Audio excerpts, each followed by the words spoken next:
Good morning, students. Today we will discuss the syllabus of managerial economics. Managerial economics जो subject है उसका हम पहले आज के लेक्चर में जो सिलेबस है वो सिलेबस डिस्कस करेंगे और उसके बाद हम एक एक टॉपिक डिटेल में स्टडी करेंगे। तो आपका जो सब्जेक्ट है मैनेजरियल इकोनॉमिक्स, इसका हम सबसे पहले जो यूनिवर्सिटी ने सिलेबस दिया है और जो नॉर्मली जो पेपर पैटर्न रहता है उसके बारे में हम डिस्कस आज के लेक्चर में कर लेंगे।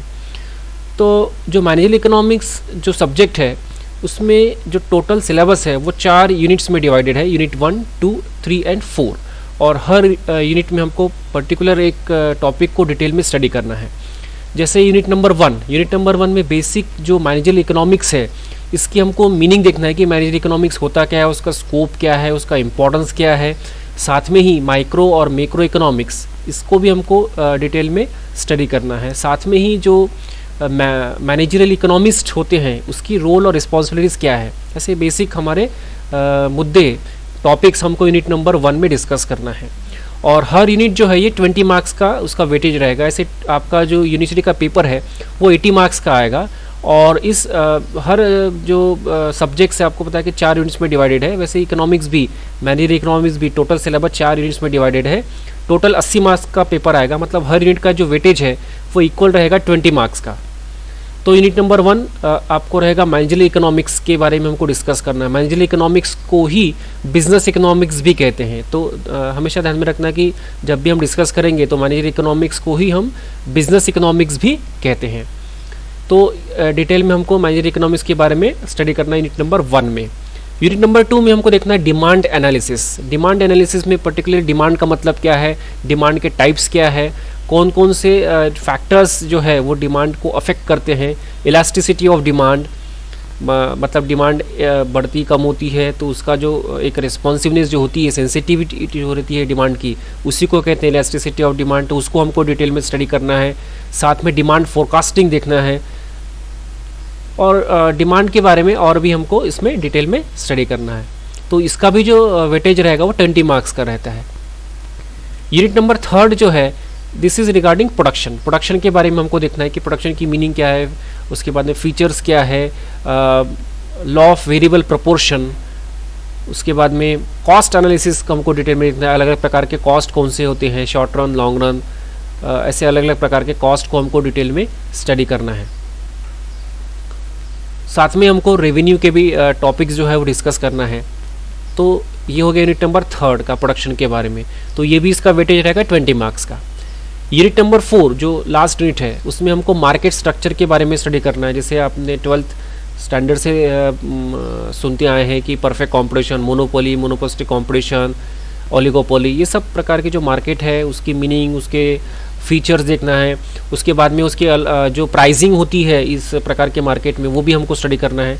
साथ में बिजनेस साइकिल, जो तेज़ी और मंदी का जो एक साइक्लिक फिनोमिना होता है, ये भी हमको इसको डिटेल में स्टडी करना है। इन्फ्लेशन डिफ्लेशन को स्टडी करना है।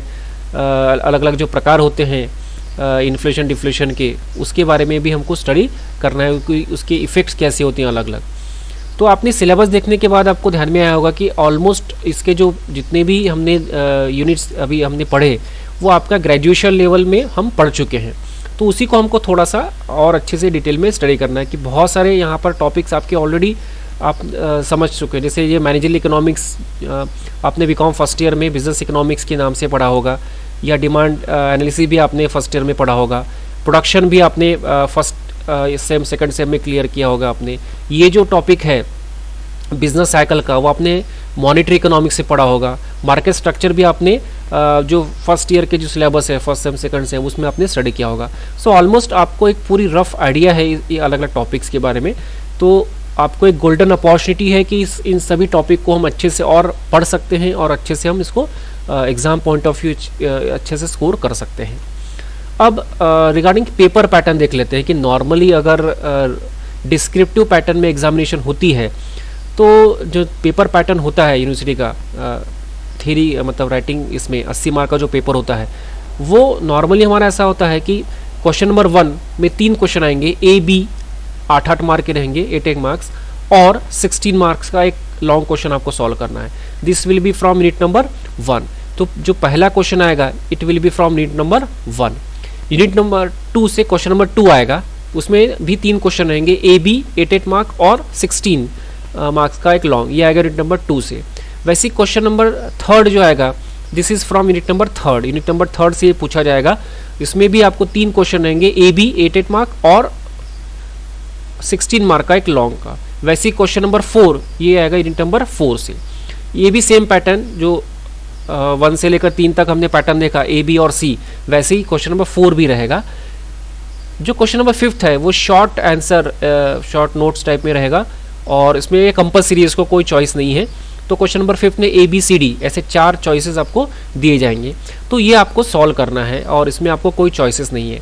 तो पेपर पैटर्न अगर आपने देखा होगा तो हर यूनिट में अगर आप देखेंगे क्वेश्चन नंबर 1 ये 16 मार्क का है और उसको क्वेश्चन नंबर 5 का ए ये 4 मार्क का है। ऐसे ही 16 + 4 20 मार्क का यूनिट नंबर 1 फर्स्ट का हो गया। क्वेश्चन नंबर 2 यूनिट नंबर 2 से है, तो क्वेश्चन नंबर 2 16 मार्क का है और 5th का बी ये 4 मार्क का है। ऐसे 16 + 4 ये भी 20 मार्क्स का। ऐसे ही question number 3 question number 4th में अगर आप ऐड करेंगे तो वो भी 20 मार्क्स का आपका टोटल वेटेज आता है यूनिटाइजेशन का। मतलब हर यूनिट जो है ये इक्वल उसको वेटेज दिया गया है।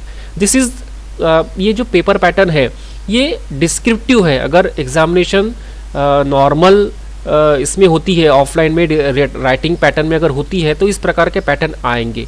लेकिन अगर कोरोना का और ये कुछ प्रोलॉन्ग होता है तो फिर एग्जामिनेशन यूनिवर्सिटी जिस प्रकार से जिस पैटर्न में डिसाइड करेगी उस पैटर्न में वो आपको देना पड़ेगा। दिस इज नॉर्मल सर्कमस्टांसेस में अगर एग्जामिनेशन होती है तो वो उसका ये पैटर्न नॉर्मली यूनिवर्सिटी ने प्रिस्क्राइब किया हुआ है। लेकिन कोरोना का अगर ये प्रोलॉन्ग होता है तो एग्जामिनेशन ऑनलाइन हो सकती है और उसका जो पैटर्न है वो A B C D 4 option रहेंगे, 4 ऑप्शन में से एक करेक्ट रहेगा। इस प्रकार से आपको वो क्वेश्चंस ऑनलाइन पैटर्न में या यूनिवर्सिटी इसमें कुछ और चेंजेस कर सकती है एज पर द रिक्वायरमेंट, जो आपको टाइम टू टाइम इसके बारे में बताया जाएगा। लेकिन नॉर्मली जब ऑनलाइन एग्जामिनेशन होती है तो उसमें एक क्वेश्चन दिया जाएगा, उसके 4 ऑप्शन रहेंगे ए बी सी डी और कोई तो भी एक ऑप्शन उसमें से करेक्ट रहता है और वो 2 मार्क का एक रहता है नॉर्मली। तो ऐसे 40 क्वेश्चन अगर ऑनलाइन एग्जामिनेशन होती है तो नॉर्मली 40 क्वेश्चन आएंगे, 2 मार्क का एक, ऐसे 80 मार्क का वो पैटर्न रह सकता है।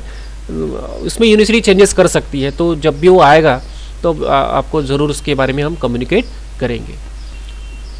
नेक्स्ट वीडियो में हम जो मैनेजरियल इकोनॉमिक्स है जिसको हम बिजनेस इकोनॉमिक्स भी कहते हैं उसकी मीनिंग हम देखेंगे, साथ में ही उसके जो अलग अलग स्कोप है और अलग अलग उसके बारे में रिलेटेड कॉन्सेप्ट्स है वो हम स्टडी करेंगे।